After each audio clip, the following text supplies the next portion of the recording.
খালবিলের তাজা মাছ ধরে আড়তে বিক্রি করেন জেলেরা। সে মাছ সংগ্রহের পর পরিষ্কার পরিচ্ছন্ন করে তারপর মেশানো হয় লবণ। এমনই রোজকার গল্প শুটকিপল্লীর।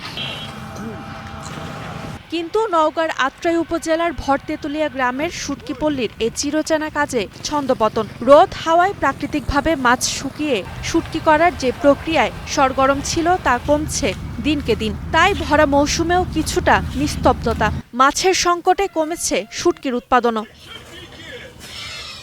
ব্যবসায়ীদের অভিযোগ, নদী ও খাল-বিলের মাছের পরিমাণ আশঙ্কাজনকভাবে কমে গেছে। চায়না দুয়ারি, কারেন্ট জাল সহ অবৈধ জালের অবাধ ব্যবহারে নির্বিচারে নিধন হচ্ছে মাছ।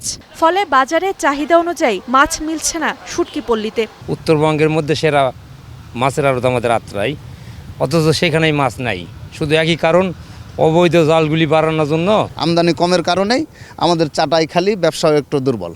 নওগাঁর এই শুটকিপল্লী দেশ জুড়ে জনপ্রিয় হলেও মাছ কমে যাওয়ায় কমেছে শ্রমিকদের কাজও। এতে অনেক শ্রমিক বেকার হচ্ছেন। আমি এখানে কাজ করি, ধোয়া পাকলা করি, মাছ শুকানো কাজ করি, এই যে ঘরে টুটা দিই। 4 জন লোক কাজ করা হচ্ছিল, এখন সর্বোচ্চ 4-5 জন কাজ করা হয়।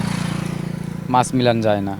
মৎস্য কর্মকর্তারা বলছেন, এ পেশায় জড়িতদের নিরাপদ ও মানসম্মতভাবে শুটকি তৈরিতে প্রশিক্ষণ দিচ্ছেন মৎস্য অধিদপ্তর। অন্যদিকে অবৈধভাবে মাছ শিকার বন্ধে অভিযান অব্যাহত রেখেছে প্রশাসন।